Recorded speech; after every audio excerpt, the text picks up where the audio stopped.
Disclaimer: the following content is entirely fictional and does not represent real events or people. This material has been edited and adapted from the channel Beyond the Page. I woke up to an empty bed. Yesterday was an absolute nightmare. After my whole roller coaster thought process in the hallway, I came back to his room and changed the blood-stained sheets. I made us some decent sandwich. Making him eat was a whole nother story, but he complied eventually.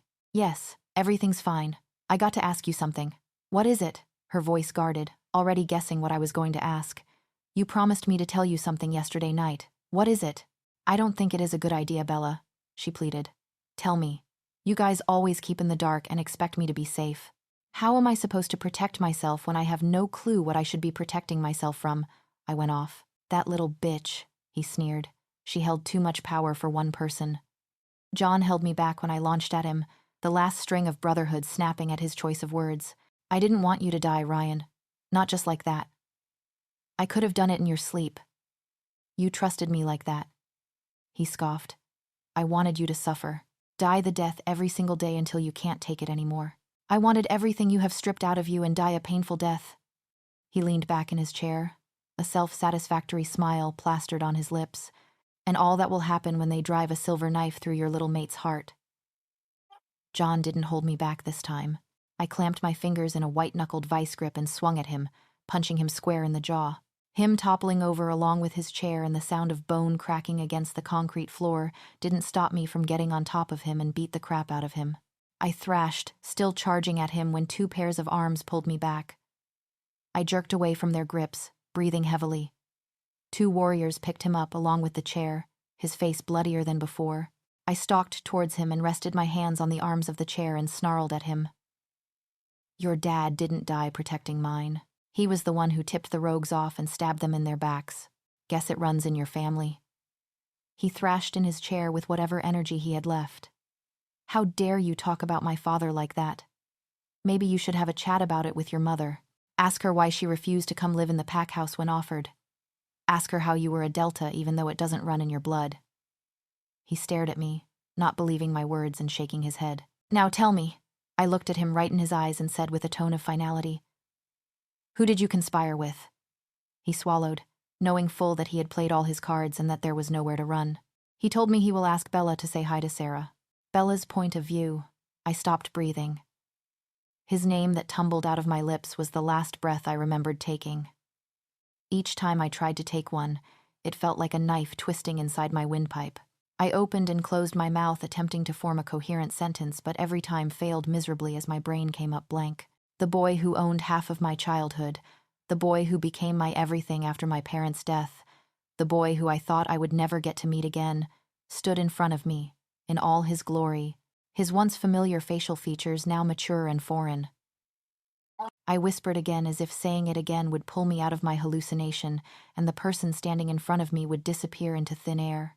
My eyes followed his each movements as he kneeled in front of me, caging me with both his hands on the armrest. You look beautiful. He smiled, and for a second I saw the boy who told stories about the stars and space, not the one who kidnapped me. What are you doing here? I whispered, my voice coming out hoarse. I have always wanted to see him again, and never let him go. And when he stood in front of me, at that moment, it felt so surreal I thought I was imagining things. I was always here. For the first time since he stepped out of the shadows, his smile held emotions, and it pained me to see sadness in those familiar gray eyes. What do you mean? I never left Wood Springs. His expression was blank once again, like he swapped masks, and the only thing I could see in his eyes was me, my own reflection. Nothing. What? I could barely think straight right now. How could I forget that morning when I remember every single word they told me vividly? I don't know what my question is supposed to mean, but I asked anyway. He lifted his eyebrow, a smirk permanently plastered on his face. I never left. I disappeared. I was bit by a rogue wolf and he dragged into the woods. I barely survived the shift. They made up a story for the records. If anybody knew they lost a kid, they would shut them down, so they covered it up. I shook my head, unable to believe. It was too much to process. He was a rogue. You could have come back. Did you even try to come back? We could have done something about it. Alice and Jimmy would have helped you. They were werewolves after all, I said accusingly. Rogues are rabid wolves. I am nothing like friends. I am nothing like your mate. I've killed people for pleasure, Bella. You wouldn't understand. Back at the pack house, I could understand why she didn't tell me. We were in the middle of chaos. But refusing to tell me anything about a situation and reasoning it with my safety pissed me off. Her end of the line was silent, but she was there. I could hear her breathing. I was about to give up and disconnect the call. I heard her sigh in defeat. The rogues, Bella. They were after you. Bella, they were after you. Her words rang in my ear. They've learned to socialize with people. Rogues can't. It is not in our instinct. He stood up, frustration oozing out of him. Of course I thought about coming back.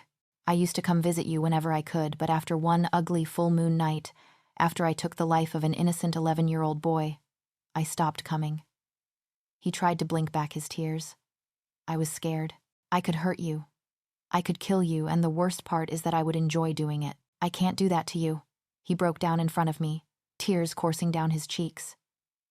His knees gave out as he collapsed onto the floor, shaking from his repressed emotions.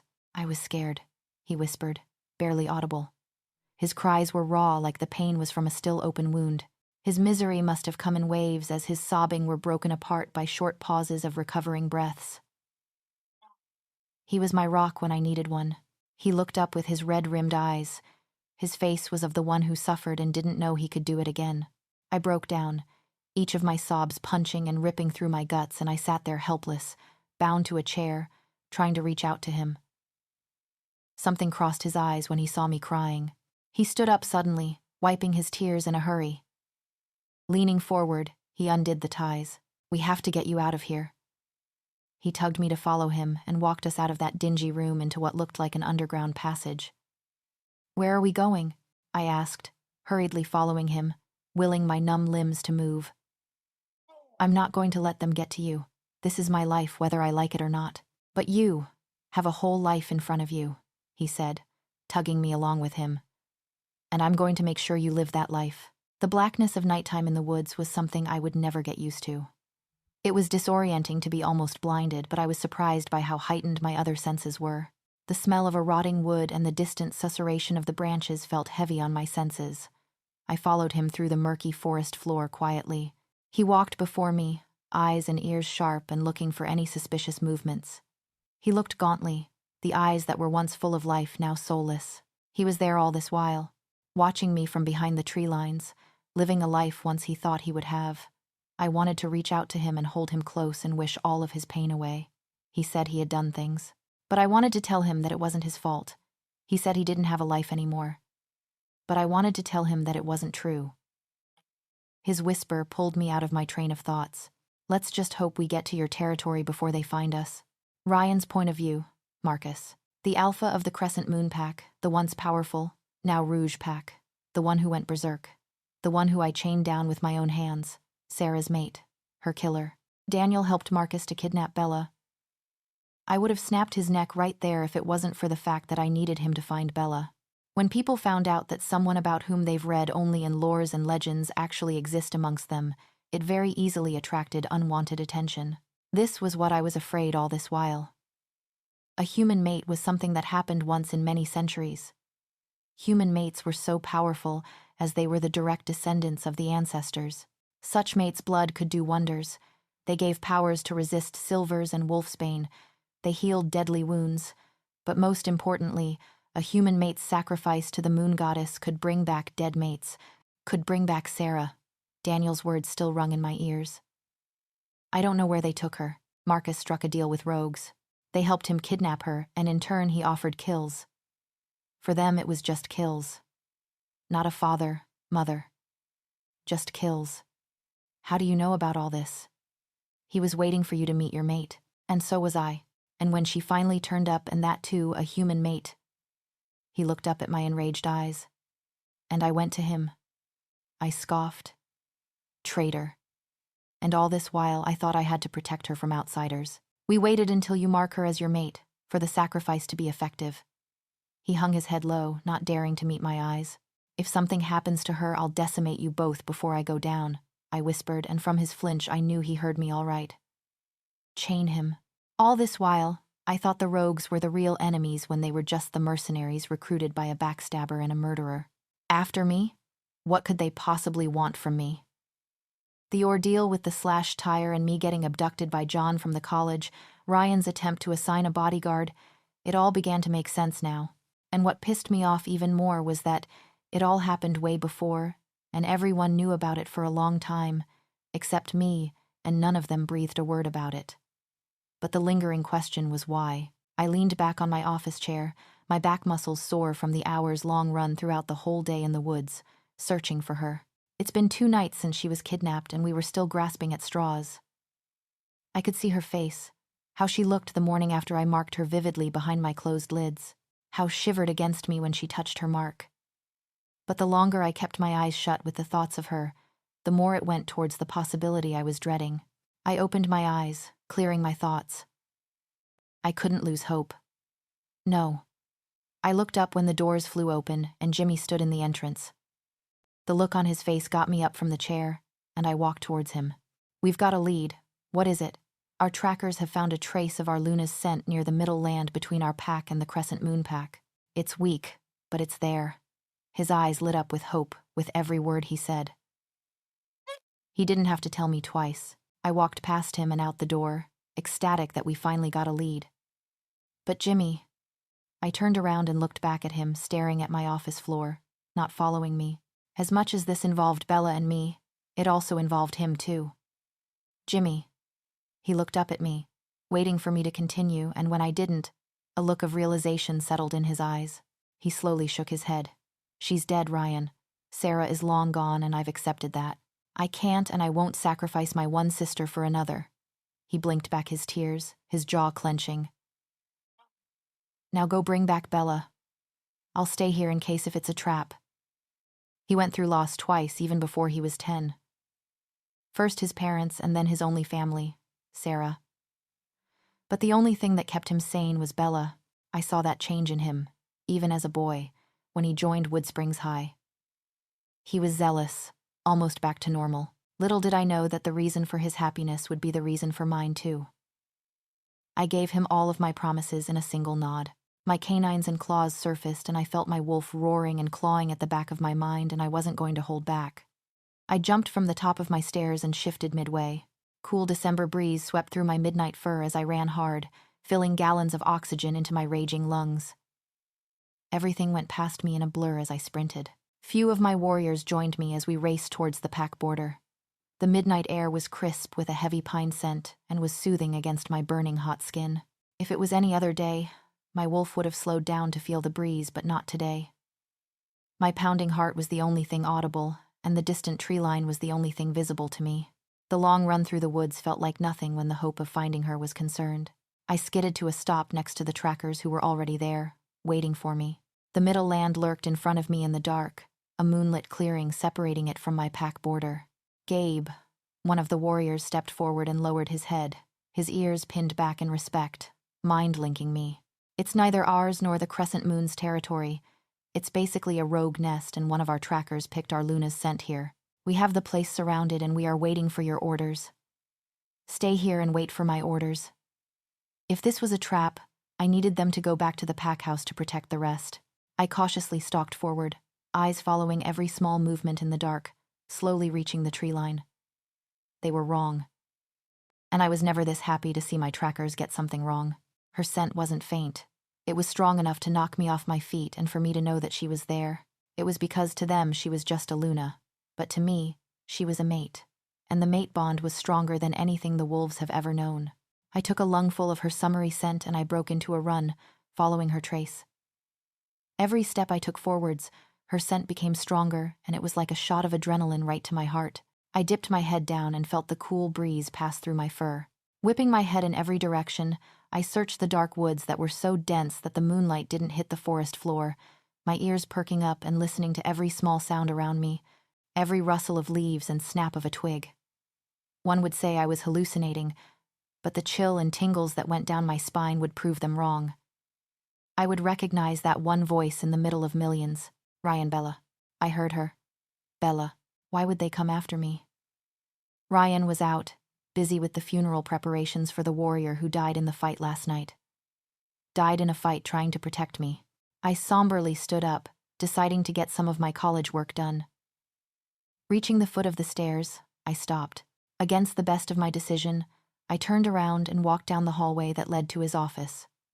Once inside, I walked to his office desk. There had to be something. I could bet on all of my stars that I've heard her voice. She was here, somewhere near. Aunt May was right. A mate's mere presence, their smell, or even their voice was enough for one to stay alive. Mate bond could be that strong. I felt each and every single word of her to be true now.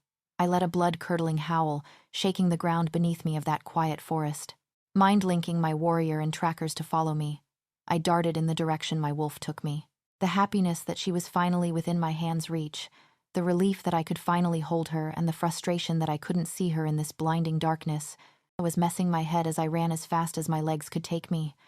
My pounding heart skipped a beat and I skidded to a sudden stop when I spotted two silhouettes in the dark. The bounding steps of my warriors stopped behind me, deciphering the situation that was unfolding in front of us, waiting for my command. The trees were little sparse in that area, letting the silver beams of the moon to hit the mossy forest floor. The tension that kept me going for 48 hours dissolved into nothing. The relentless thud of my heart slowed down as I came down from the adrenaline high. She stood, flawless as always. Under the moonlit sky, a slow smile stretched across her lips. My eyes scanned her body for any injuries, and her face for any sign of pain. I knew she was looking at me, and the smile on her lips proved that she recognized my wolf. My heart swelled with happiness. Slight movement caught my attention, and I moved my gaze from her to the silhouette standing beside her.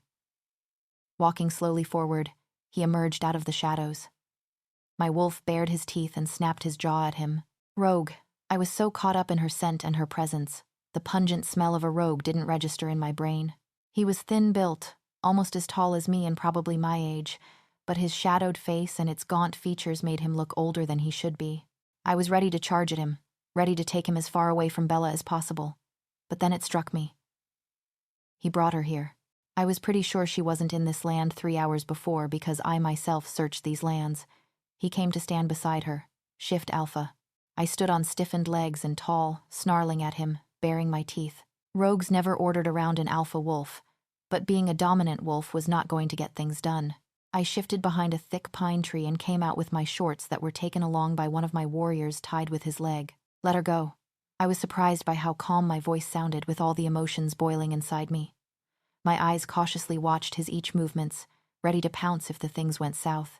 He looked at her, silent words transpiring between them. She knew him. The way she stood beside him without any fear, it was like she trusted him. I need your word, Alpha. He looked back at me. Word? Yes. Rogues won't cross your pack's path again. I'll make sure of that, he continued. But Marcus won't rest until he gets what he wants. He wants Bella to get back his mate. Deal with him first. It was his warrior who killed yours in that fight. Give your word that you will leave the rogues out of it, I scoffed. Rogues and we go way back to just let them out of this. I wasn't there then, but I know what happened. The rogues who attacked your families are not among us anymore. We don't want anything to do with you guys. The few who were bought by Marcus will be taken care of. He was a new rogue. I could tell that from his smell, but if what he telling was true, which I think it was, the battle I had yet to fight was with Marcus. He had planned it out pretty good. He used 1 or 2 rogues in the trespassing groups to divert the attention from his pack by distracting us with the rogue's unmistakable smell. You don't have to give in to previous generations' revenge. He swallowed, waiting for my words. He had laid out all his demands in front of me, and now it was my move. I looked at Bella, locking my eyes with her. Her milky skin looked softer under the moonlight. She was my future. We both have a new life ahead of us. We all did. Marcus was one thing. I beat him once. I could do it again. But rogues, if I had to deal with them, I had to keep doing it all my life, fighting the same fight. They haven't attacked us after that fateful night until Marcus's intervention. Sometimes we had to let go of the past, to fully live in the present and have something to look forward to in the future. I heaved a heavy sigh and cleared my throat. If you keep your end of the deal, you've got my word. Unlike John's, his desk was clearly organized, and that only made my job easier. A stack of overused yellow papers tucked away under the laptop caught my eyes. Keeping an eye on the door, I took them and went through it. There was a list of names I didn't recognize and some others which I did. Scribblings about the details of the attacks, about his territories, patrols in chronological order daring back to the first day I moved in. At the top of the page was my name, circled in red. His tense shoulders drooped a little and he gave me a stiff nod. You have my word. Bella's point of view. Aiden disappeared from my peripheral vision as he took a step back from beside me. He nodded his head towards Ryan when I looked back, silently telling me to go to him. He didn't have to tell me twice. Ryan met me halfway, his strong, wide-open arms engulfing me into a tight hug. The warmth radiating off his body and the familiar beats of his heart welcomed me home. I shivered at the sparkles that he left behind everywhere he touched my skin. A content sigh escaped my lips when I breathed in his earthly scent. I was home. I missed you too, he whispered. Pulling him closer, I nuzzled into his neck, making up for lost times and touches. His kiss on my forehead was a long and reassuring one as he took a deep breath inhaling my scent. He held me close in an one-arm hug as we stood facing Aiden, the difficult part, saying goodbyes. I gently shook my head, tears welling up in my eyes. You can stay here with us. You don't have to go back. He shook his head, a sad smile on his face. I could never be a normal wolf, Ellie. Whether I like it or not, I am a rogue. I was bit by one. This is my life. If it wasn't you that got kidnapped, maybe I wouldn't saved her. His voice quavered. I have stayed awake many nights wishing that I didn't wander around that night, that I didn't cross paths with a rogue werewolf that night, but I can't change anything about it. Ryan gave me a gentle squeeze and let me go. Crossing the space between us, I pulled Aiden into a tight hug. I can't lose you again, I sobbed into his shirt. You won't. He gently rubbed my back in an attempt to comfort me. I'll always be around, Ellie. But I have to go back now. I have words to keep and things to change. He pulled back and looked into my eyes, keeping me at his arm's length. But I want you to know this. 3 days ago, if I stood facing death, I would have gladly accepted it without putting up any fight. But then I had you unconscious in my arms. I saw a chance to save you and I took it. He wiped my tears away and continued. I don't want to die now, Ellie. I want to change things. I've to make my long-accepted fate better. You gave me that purpose, and I want you to know that. His eyes held something other than sadness for the first time since I saw him. The tears that were streaming down his cheeks weren't because of pain, like it was back in the dungeon. I was because he felt hope for the first time in a long time, and he was overwhelmed by it. He stepped back, into the dark, away from us with a final nod and a gentle smile that reached his eyes, bringing back the boyish charm he once had. This isn't a goodbye, Ellie. We will meet again, but under better circumstances. With that, he left, disappearing into the inky darkness, again without a goodbye, but it didn't hurt like the first time because I knew he would come back this time. It was a pleasant Sunday morning. The slight flutter of the curtains against the cold morning breeze that flew directly from the woods filled the room with its fresh fragrance. It was just the crack of the dawn, and I was up for an hour now.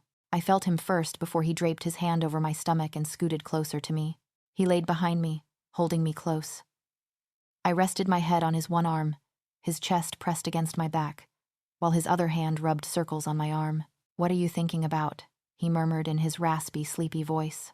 I half turned to look at him. How did you know I was thinking? You were doing the eyebrow scrunch, staring into the distance thingy. I chuckled. I was thinking about what would have happened if I didn't show up at Alice's party that night. I would have found you in some other way. How? He hummed against my bare shoulder, his hands mindlessly roaming over my skin. I don't know, but my most probable guess would be Nora doesn't shy away and gets my number and she takes me home to meet you, and I find out. That would have been one hell of an awkward situation. I laughed. Don't tell her I told you about that. She would kill me. He chuckled, his bare chest vibrating against me. We fell silent and I relaxed against him, soaking it up. Rest of his drawers were locked. Sighing exasperatedly, I walked out and went back to my room. I couldn't sleep. Maybe because I slept for a good 3 hours in the afternoon midway through my assignment, or because I was tired of being kept in the dark and couldn't stop wondering what was happening around me. A dryness in the back of my throat grew steadily stronger, eliciting a continuous fit of coughs. I reached for the jar on the nightstand only to find it empty. Just great. I can't believe it's been 2 years already and she's pregnant with a baby boy, I whispered, not wanting to stir the comfortable silence. And I can't believe you shoved me back the first time I saw you. Yeah, well, you tried to kiss me within the first 5 seconds and I didn't even know your name at that point. It was either that or slap you, but I didn't want to cut my hand slapping that cheekbone of yours. He chuckled, his chest vibrating against my back. I've got something for you. I felt him smile against my skin and kiss my shoulder so softly it tickled. I half turned and raised an eyebrow as his grip loosened. Anniversary gift? Something of that sort. He reached back to his side nightstand while I laid there, facing away from him, playing with his fingers. I was going to wait until tonight's party, but this feels like the right moment. He took a shaky breath behind me, his body tensing suddenly. I was about to turn around to look at him when he brought his hand up and placed a black velvet box on the bed in front of me. I'm not the English major here, so bear with me if I don't get the words right. I knew he could feel my heart racing at 100 miles per hour, but I tried to hide it with a faint chuckle. He kissed my neck, his voice rumbling through my body. We didn't have the mate pull others had, although you had me from the first second. What we have now is solely because we liked each other, made an attempt to know each other, and fell in love with each other. He took a deep breath and flipped the box open. A sleek gold band with a solitaire diamond in the center sat inside the box. You are my dreams come true, Bella. Will you marry me? There was no audience, no fancy settings, just us, in each other's arms, half asleep and half awake, in a state of bliss where we could live forever. It was perfect for me. I nodded frantically, unable to stop the tears. Yes. Of course I will. He pulled me closer. If that was even possible. Buried his face in my neck, and I could feel the tension leave his body. I rolled in his arms to face him and kissed him deeply, holding his face in my hands. Here. He broke the kiss and took the ring out of the box, held my hand and slid it into my finger. I touched it, looking at it. It fit perfectly. He broke my thoughts. It was my mom's. I got it resized for you. It's perfect. I snuggled closer to him, not able to take my eyes off the ring.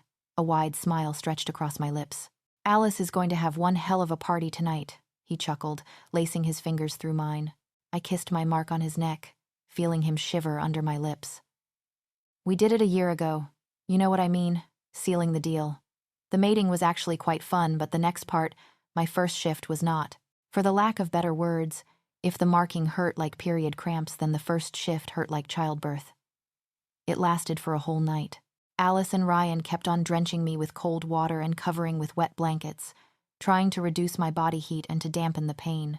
I shiver every now and then, thinking about that night. Every joint in my body ached like hell. It was literally each one of your bones snapping and healing into an entirely different skeleton within your skin while you were completely conscious. But it's been a year since that, and it has become less painful now, almost as a routine. She was a beautiful white one, Alba. I didn't think I would ever get used to this look.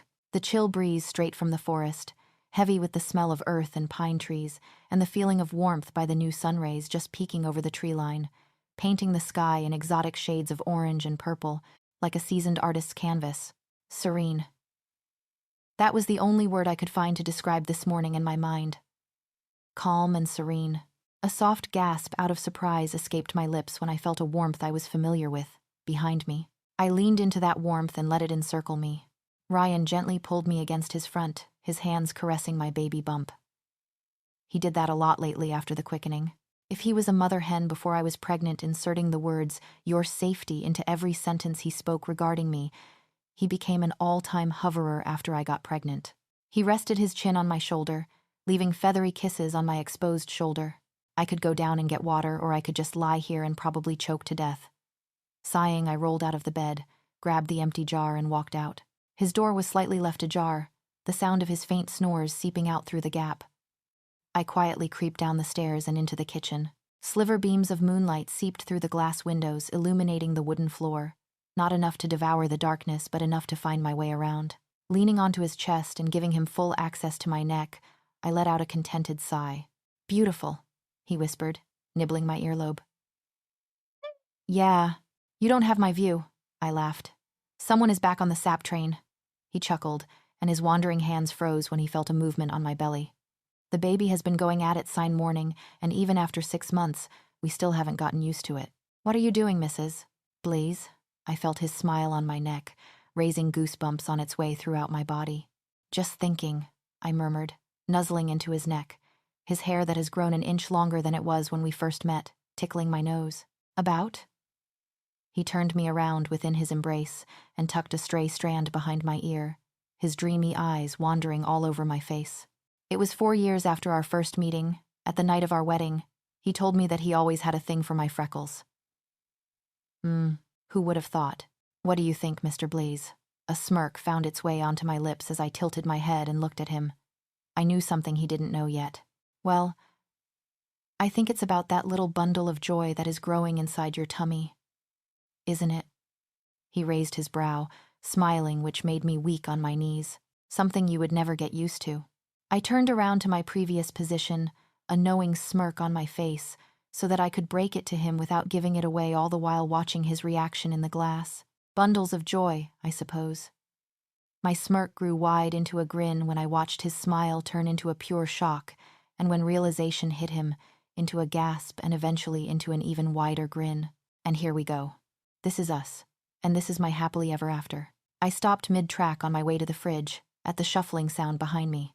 I turned around on my heels only to find nothing in the midnight darkness. It could have been nothing.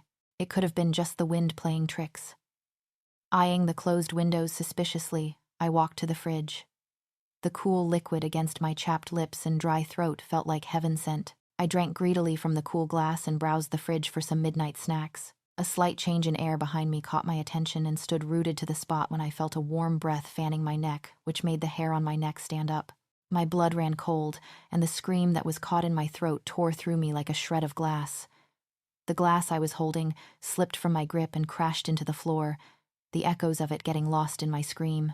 I ran away, from whatever that was lurking behind me, into the living room, not stopping to look back, and I shrieked even louder, if that was even possible, when I heard the footsteps follow me through the living room.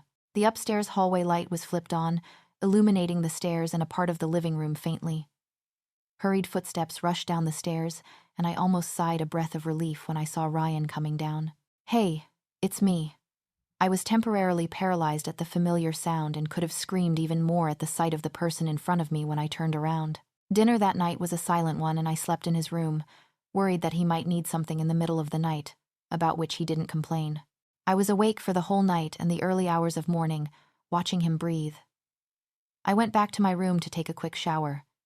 There was no trace of him when I went downstairs. I wandered into the kitchen and found a handwritten note on the fridge. I'll be back soon.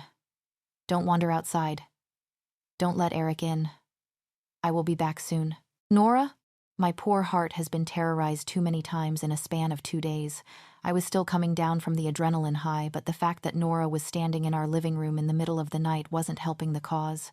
From the lack of any movement or sound from anywhere behind me, I was pretty sure she has left him temporarily paralyzed too. What the hell are you doing here? I whispered, still shaken up to the very core. She smiled sheepishly. I thought I would surprise you. I mean to. I cut her off. Yeah, scared to death, I know. She visibly cringed. How did you get this address? Finally finding his voice, he asked her, quietly climbing down the rest of the steps. Looking between the both of us, she said. It's not like you are going to sue me, right?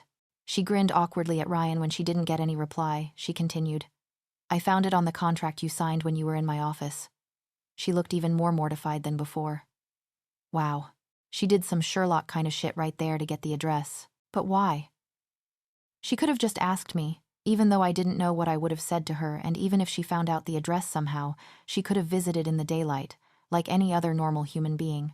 I was wondering about a lot of questions, but they got stuck in my throat when I saw an exasperated Eric run through the front door. Shit. It's all right, Eric. It's our friend. He gave a subtle nod, and probably mind-linked him to explain the situation. He's our security, he told Nora. Wasn't doing a good job, was he? She giggled at her own joke and was surprised when Ryan joined her. What are you doing here, Nora? I addressed the situation at hand. It's the middle of a night. She looked appalled. Are you kidding me? She went from shocked to offended to shocked again. What? It's your birthday. Oh. I didn't drive 30 miles in the middle of the night for you to say that to me. Yeah, well, when you were in the middle of a werewolf attack and later got to know that the attack was targeted for you, you tend to forget things. Why don't you two take a seat? I'll get you some water. He left us in the living room and disappeared into the kitchen. I guess. I forgot. seating her on the couch. I sat next to her. Other than the fact that she managed to sneak into a werewolf territory and broke into the house while giving me an early heart attack, I was actually delighted that she took the efforts to come here, breaking a few laws here and there. How did you get in? You didn't say anything about coming here when I called you this morning. She didn't trigger any alarms and didn't see any broken windows. That's why it's called a surprise, Bella. And about that, why is this place in the middle of the woods? And you guys left the front door open, she complained like a concerned mother. I was surprised that Ryan forgot to lock the door. He likes his peace and solitude. Alice lives nearby too. Just a 5 minutes drive from here, we settled into a brief silence, and Ryan came back with 2 glasses of cold water and sat across us. It's sweet of you to come here. Nora grinned at Ryan and looked at me. Of course. Like you said, nothing's different. You just eat and sleep here. No offense. Ryan held his hands up in a mock surrender, smiling. This is your first birthday away from home, and I thought I would bring our tradition to you, to here. She looked proud. She should be. My heart swelled with happiness when she said home. For her, I was just away from home. I looked inside the bag she was holding. I didn't exactly celebrate birthdays. Not after my parents' death. It was too painful. Nora and I would stay awake all night and through the early hours of morning, playing every game we could get our hands on, sleep through the whole day, wake up and get dressed and visit my parents' resting place after lunch and end the day with baking or some other stuff with Nora, Alice, and Jimmy. That was my birthday tradition. And that's what we did. Nora and I shared my bedroom while Ryan went to his. Stay safe. I heard footsteps coming down the hallway and my hands gripped a frying pan in a reflex, full on alert, and sighed in relief when Ryan turned around the corner. He eyed the pan and raised his eyebrow. Where were you? I put the pan aside and crossed my arms, leaning against the counter. Out! He laughed sheepishly when I continued to glare at him. We got drunk with the beers she brought with her. God bless her soul. Since I was officially turning 21, we played and laughed a lot, catching up on everything we both missed. As it turned out, she went on more than one date with Mike and they were getting serious. She seemed genuinely happy when she talked about him. I missed nights like these. The nights where we used lie on our cheap rug, having the silliest and deepest conversations. We went to sleep, or more likely passed out when the dawn finally broke, and the first rays of sunlight rose over the forest skyline. I woke up at the shuffling sounds around the bedroom. I cracked open my eyes and immediately regretted it at the bright light coming through the window. A mild pounding was forming at the back of my head, which I was sure in a few minutes would develop into a full-blown hangover. I sat up against the headboard, careful to not make any sudden movements and kickstart the headache, and slowly opened my eyes. Alice and Nora stood by the foot of the bed, giggling like a couple of schoolgirls, while John and Jimmy stood by the door with an unreadable expression on their face. What? Oh. My birthday. Aw. Thank you, Goo. My words got caught in my throat along with my scream when they splashed a jug of ice-cold water on me. Happy birthday. Their sing-song voices were muffled by my jittering as I sat there, drenched in cold water with ice cubes getting lodged in uncomfortable places. Bring me a towel, I whispered, breathing through my mouth. What? Bring me a fucking towel. Who in the universe would think that it would be a wise idea to wake up their probably hungover friend with a pitcher of cold water on a November morning to wish them happy birthday? My friends would. Fuck. I tried to keep the wet clothes away from touching my skin, but they kept on sticking onto my body. Unbothered by my glare, Alice pulled me into a tight hug and the other followed. It was 1:15 in the afternoon, and he probably was at his work but staying back to say a little birthday wish wouldn't put a dent on his schedule. He's at work, but he said he'll be here when we are back. They waited for me downstairs while I got ready. I got out of the wet clothes as fast as I could and hopped in a hot shower. Alice, who was insisting on this day being a girl's day out, flipped John a bird, who was insisting on coming with us. He finally gave up, and Alice and I hopped into Nora's car and drove off. Individually or together. All of my friends have been to my parents' grave. It was a ritual of remembrance for me, and they've always been a part of it. Bill and Lisa Hunt would have liked them all. I sat by their resting place and talked about everything since the last time I was there. It was my therapy. Even though they weren't with me, I knew they were listening to me, and I wanted them to know that I was doing good. We drove around our town, getting pedicures, raiding every bookstores, stopping at every dive bar because we were nerdy that way and were proud of it, and it was afternoon and you wouldn't be considered as an alcoholic. I might regret getting wasted tomorrow, but in the wise words of Nora Finn, the best cure for hangover is staying drunk. Wasn't much of a life lesson, but I didn't complain. They were actually surprised by how well I could hold my drink for a first-time drinker. The drive back was loud and wild. Nora whipped out her mixed CD and we jammed all the way back. The boys were in the living room, playing video games when we walked in. Maybe it has all quieted down, or maybe because it was long enough, all the shots I did to show off how well I could hold my liquor hit me all at once. I remembered bits and pieces of my tearful goodbye to Nora and Jimmy, promising to get her home safe. I remembered snuggling into a warm chest, and then a comfy blanket. And the last thing I remembered before passing out blank was a kiss on my forehead and a faint, happy birthday. I survived college on Gatorade and bottles of water, and took a number of power naps at every gap I could find between class. Fuck alcohol and fuck Nora's words of wisdom. Ryan was kind enough to leave ibuprofen and a nice greasy breast fast for me before leaving for work. My hangover was almost gone by the time I got back and have gone AWOL by dinner. I turned around in my rolling chair at a soft knock on my bedroom door. "You free now?" Ryan peeked in. All the anger from yesterday came rushing back, but the question of what could have been outweighed the anger, and I fought back my tears. "How are you?" I swallowed the lump that had formed in my throat and asked him. "I'm fine." The consolatory smile he gave me didn't quite reach his eyes. There was a brief moment of silence. "Why did you run off?" My voice came out as a whisper. "Ryan," I called him when he stood continuing to glare at the floor, avoiding my gaze. Eyeing the almost done paper, I nodded in positive. "Come with me." He disappeared behind the door and came back again. "Put something warm." I grabbed a jacket and put over my hoodie and followed him out. He waited for me to catch up to him and started walking into the woods.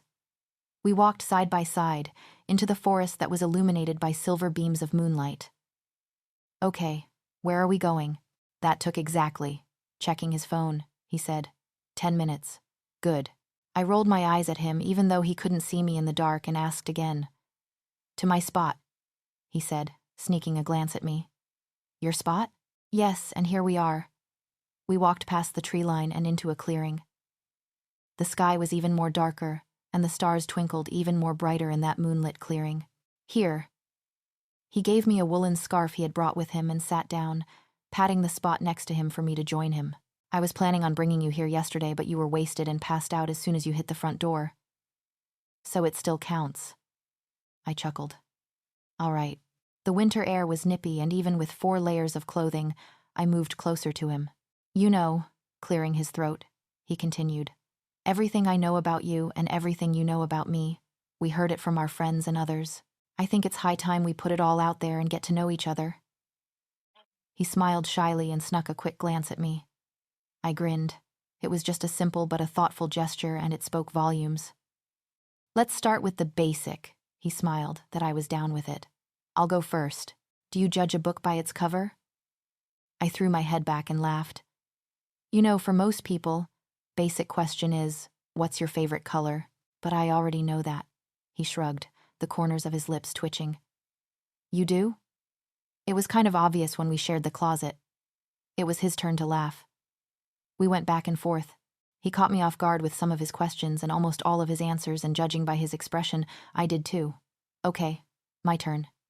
What's your happiest memory?" I knew where this would go, and I wanted to have that conversation with him. His smile was warm, and his eyes were nostalgic. "The first time I met you." He smiled shyly at me and continued. "And every single one I have of my parents.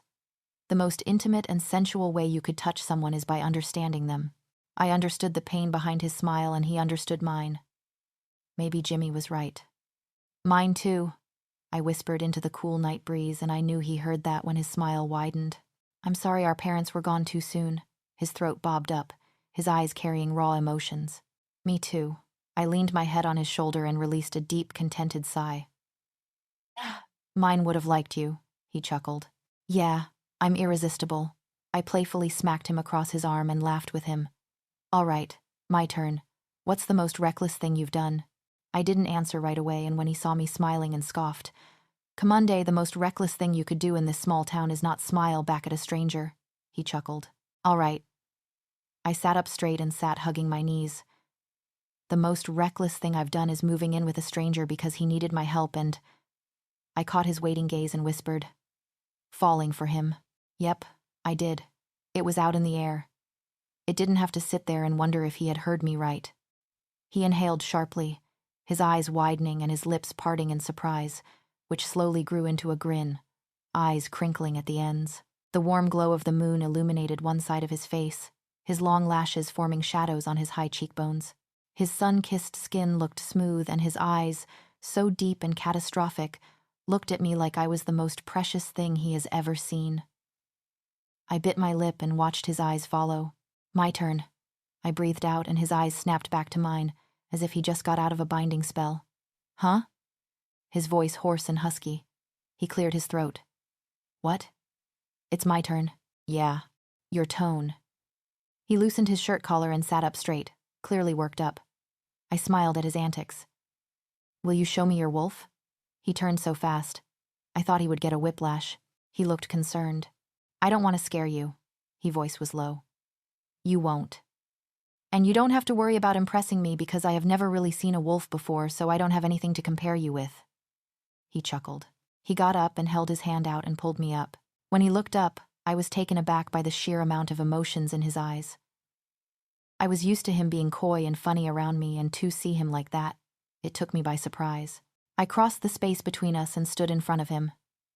He looked tired, weary with all the exhaustion he was through. He closed and inhaled sharply when I reached out and cupped his face. I won't let anyone hurt you, Bella. The day they lay their hands on you will be their last day on this earth. Leaning forward for a quick peck, he stepped back and walked towards the woods. Where are you going? He turned around and pointed at his shirt. I don't want to rip my favorite shirt up. You could strip here.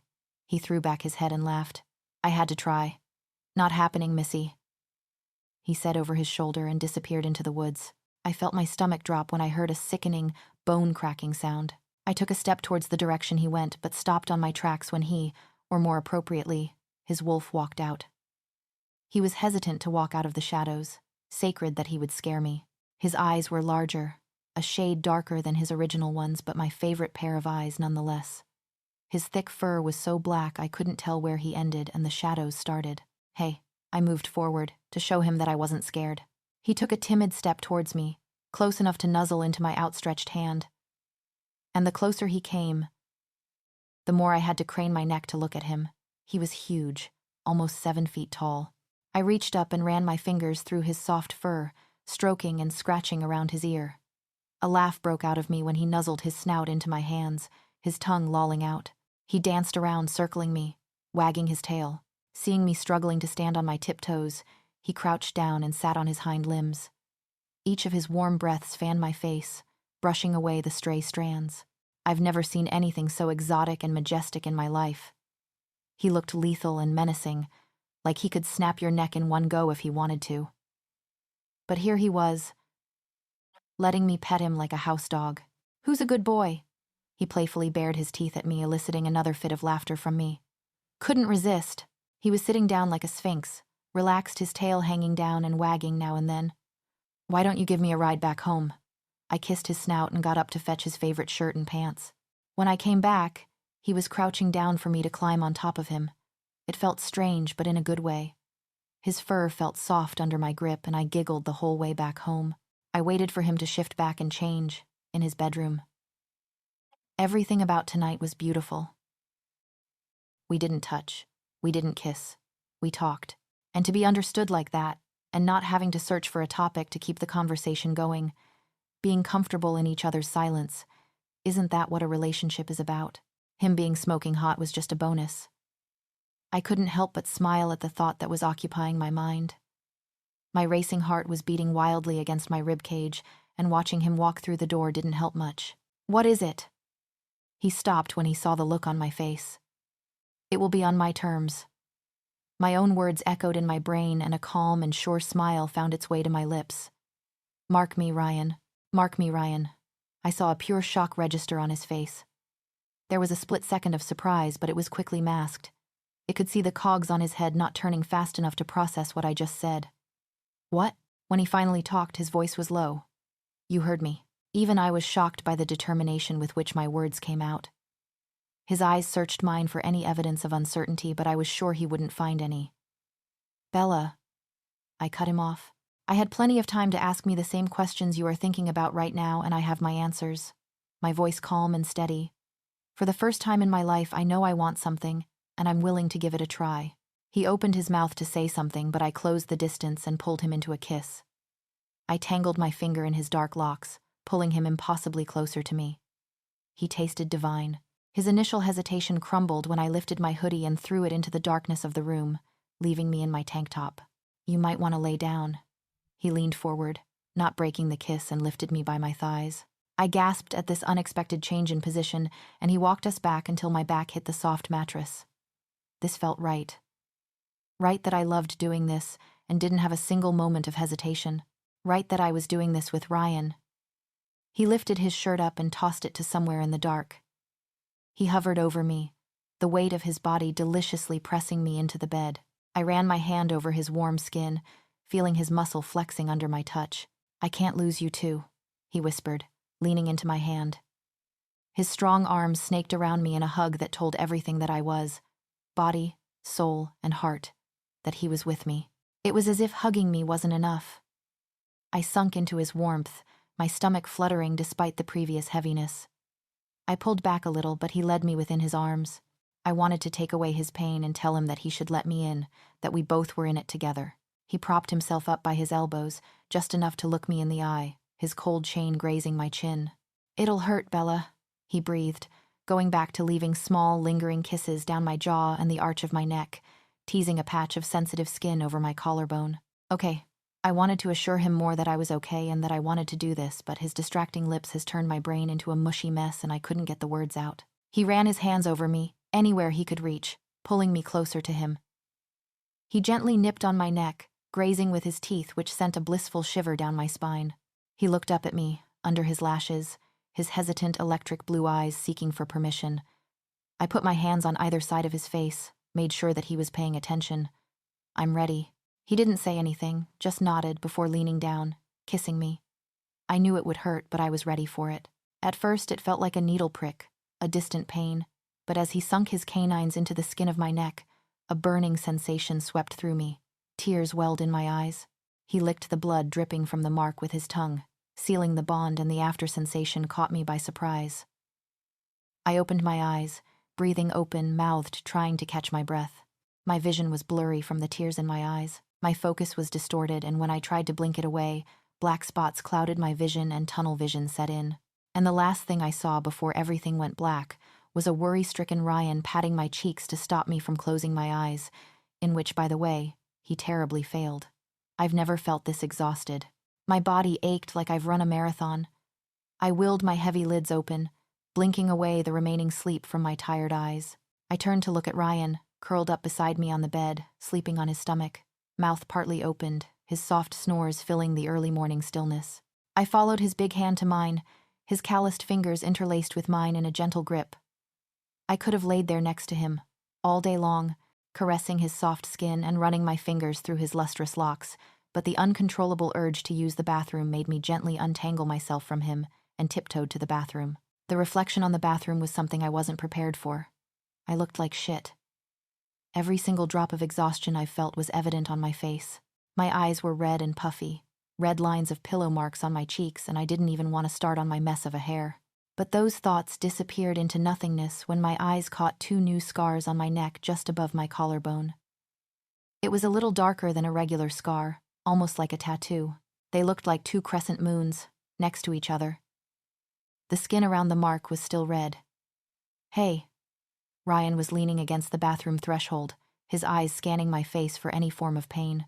He looked even more stunning, fresh out of bed, but I had something even more fascinating to look at.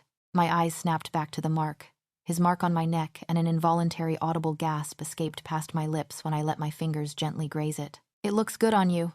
He came to stand behind me, eyeing my mark in the mirror. "How did it heal like this? Isn't it supposed to look like a bite mark?" I released a shaky breath I didn't know I was holding when I felt him press me against his front, resting his chin on my shoulder. "It just happens. I don't know how." I let myself catch his eyes in the mirror. His dark, messy hair was all over his forehead, sticking out in every direction. His cheeks were still pink from the cold, his wandering eyes still sleepy. How could a person be this aesthetically pleasing? "Thank you." You look good too. I tilted my head away to look at him, grinning, my eyes wide in surprise. What? I can read your mind.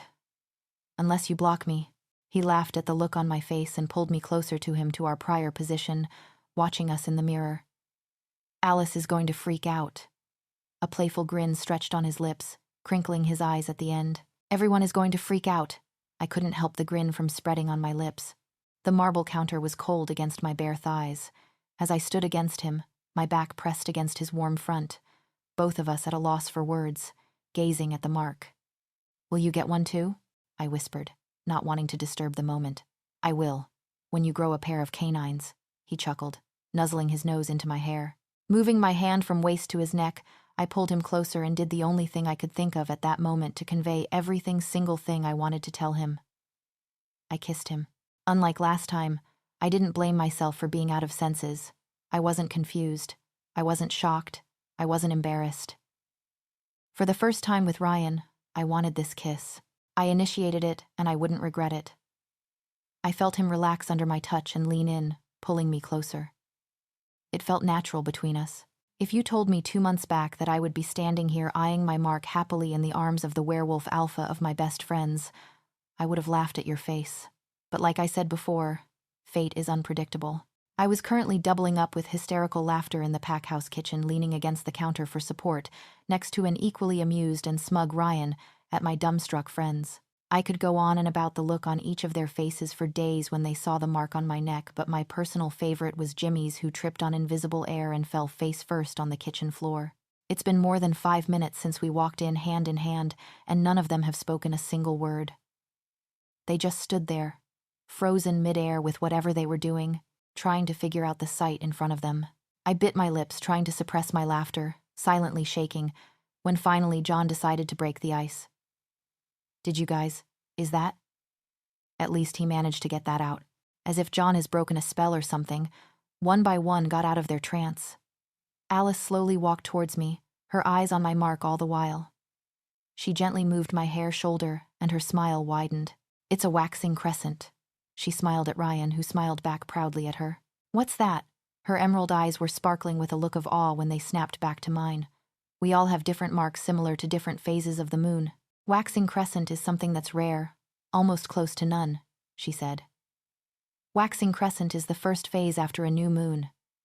It's the symbol of almost everything good in the world. Life, growth, fertility, and you've got 2 of them. Pulling her shirt aside, she showed me her mark. Mine is a waxing gibbous, a phase just before full moon. She pulled into a tight hug, pouring all her excitement, awe, and joy into that embrace. You are something out of a myth, Bella, she whispered before pulling away. If it wasn't for Ryan's reminder that it was time for us to hit the road for college, we would have spent the whole day in that kitchen, fawning over each other's marks. Another perk of carrying a mark on my neck was, Ryan just couldn't seem to keep his hands to himself. Ever since we got out of the bathroom in the morning, he was all over me, and it didn't stop even when we had an audience. John had to drag him in the opposite direction. I haven't shown any symptoms Madame May has listed in our little meeting today morning, yet, when you look forward to something, time really does fly. A permanent smile has found its way to my lips as I climb my way up the stairs. I stood in the hallway, debating which room to enter, his or mine, but finally settled for mine. I could just join him at night. Ryan told me that he wouldn't be at home till late in the night, as he had some work to catch up with. I microwaved some boxed mac and cheese for dinner. I should really learn how to cook. The exhaustion of being too excited all day caught up to me, and I settled for the night, the faint smell of his cologne and an unfamiliar earthy citrus scent lulling me to sleep. I woke up at the sound of door creaking. I raised my head to find the bedroom door still locked. A movement in my periphery caught my attention. I quickly reached for the night lamp only to feel it move out of my grasp, followed by a distant crash. I scurried away, trying to jump on the bed and run, but the covers and sheets snagged my legs and I hit the floor with a hard thump. The blankets ripped off the bed with me. My scream got caught in my throat, my limbs frozen when a glistening knife was pressed against my neck by a gloved hand. A stinging sensation shot through me and a feeling of warm, sticky fluid pooling underhand from where I landed on the shreds of glasses rose bile to my throat. I wanted to trash and put up a fight. I wanted to scream, but it all died down because of the knife conveniently placed against my carotid. Sweat drenched my thin t-shirt, the throbbing behind my getting more painful, my muffled screams ringing in my ears, and the thumping of my heart against my chest. I could feel the pressure on the back of my neck increase gradually before I passed out. Ryan's point of view. I walked the porch steps like my limbs didn't really belong to me. Touching him, standing in his embrace, felt like missing pieces falling back into its place. All of my senses were in high alert, breathing, seeing and feeling him in their own sensual way. I felt raw emotions seeping through his hands from just in the way his fingers curled in my hair. We snuck small glances at each other every time we came up for air. His touch on me was a possessive one, a promising and assuring one. Each step was a negotiation rather than a normal movement. I tried to massage the knots that had formed in my back. I had to shoot glares at John all day long before he huffed and let me go. I chuckled softly and walked into the silent, dark home. She must have hit the sack. The warm scent of her lingered in the air. I smiled at the thought of her wandering around our home bare feet. I gently cracked open the door only to find it drenched in darkness. A cold shiver ran through my spine when a sickening smell of blood invaded my nostrils. I flipped the light on and froze on my track. I felt my heart drop at the sight of the state the room was in. Blankets were ripped off the bed, pillows thrown everywhere, and the pool of blood that was drenching the white bed sheets got my stomach turning. Signs of resistance were everywhere.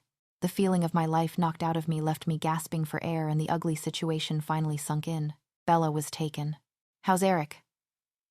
Pacing and punching every single thing I could get my hands on couldn't dampen the anger that was boiling inside me.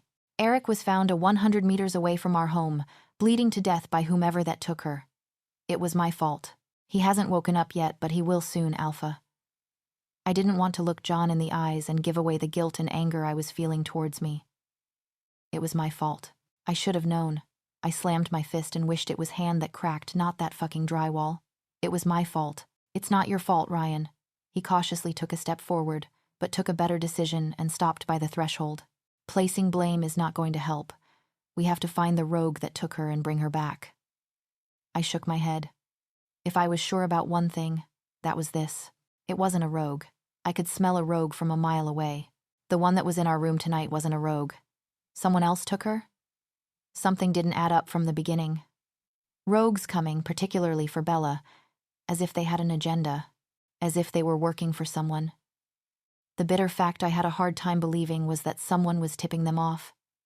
Someone from inside the pack. Every single rogue attack happened when I was away from her, and each of those attacks happened on the opposite side of the territory, each time away from the previous spot, almost as if to draw our attention away from this part of the pack. Away from Bella, and I was right where they fucking wanted. All they wanted and waited for was me to mark her before they took her. I closed my eyes shut, my own suffocating me every time I breathed out, and they have done a good job in covering their tracks, masking the traces of her smell with wolfsbane. We've combed through every single nook and corner of the territory. The tracers couldn't place her scent, and the trackers were met with the dead end on each search. There was nothing to work around. Except Eric. Every time I tried to reach her through our newly established mind link, but it came out blank each time. I knew that she was still alive out there. The lack of excruciating pain that tears through one when they lose their mate was the only thing that was keeping me from going insane. Alpha. My study doors were thrown open and Jimmy walked in, breathing heavily, his face showing all kinds of horror. Who was it? I stalked towards him, the calmness in my voice even scaring me, waiting carefully for his next words. His terrified eyes cautiously caught mine, sneaking nervous glances behind me at John. Damn it, Jimmy. Who was it? I felt my patience crumbling, waiting for a name. Just the name was enough for me to sink my teeth in their throat before tearing it apart. He swallowed. Alpha. It's Daniel. Bella's point of view. My head was throbbing. The pain was radiating from the back of my skull all the way to the sides of my forehead. Every single movement only amplified it tenfold. The warm, sticky feeling on the side of my face forced me to open my eyes, which I regretted the next second. The metallic taste of blood, leaking around my teeth and my cracked lip, left me nauseous. The crushing pain shot through one side of my head and I closed my eyes in grimace. It felt like someone took a knife to my skull and was twisting it every once in a while. My eyes flew open. Knife. Somebody in my bedroom. Break in. Where was I? I tried to move my hands and legs only to find the sharp metal cut through my skin with each movement. Take it easy. I snapped my head randomly in all directions in that blinding darkness, unable to locate where that sound came from. When we finally pulled away, he rested his forehead against mine and I could feel his nose brushing against mine, his warm breath on my lips. We stood there, silently basking in each other's warmth, savoring the moment. I was pretty sure that he and Alice were hiding something from me, something important, and I know I wouldn't get it, Ryan. I sat on the living room couch, feet curled up, waiting for her to pick up. "Hey, Bella. Is everything all right?" Her worried voice came through the phone. "What do you want? Isn't that obvious, honey, by now?" "They want you." His mirth-laced voice sounded closer than before. "Who are you?" I spit out, sneering. "Have the guts to come in front of me." "Coward." "Coward?" He laughed sarcastically. "Do you think I am a coward? Well, honey, hold an applause for this coward." "Who successfully kidnapped the Luna of one of the most feared packs," he laughed. I could feel him circling me, stalking me like a predator. The fact that I couldn't see him and anticipate his next move in the pitch-black darkness was unnerving. "Who are you?" My voice cracked at the end. "He has tied me up to a chair, possibly restricting my every move. Anything with a working brain would know taunting him would not end well, especially for me." "That curious, huh?" The light flickered on and I lowered my head, unable to adjust to the sudden bright light. I squeezed my eyes shut and willed the pounding pain in my head to go away. I could barely hear him talking to me. "Hurts, doesn't it?" I slowly cracked open my eyes, flinching at every single movement and sound. Patches of dried blood that once fled through my veins and mud caked my hands. Numerous cuts I didn't remember getting or feeling, stretched all over my arms. A pair of tattered boots came into my view as he stepped out of the shadows. I followed my eyes up to his smug face. He looked older than he probably was.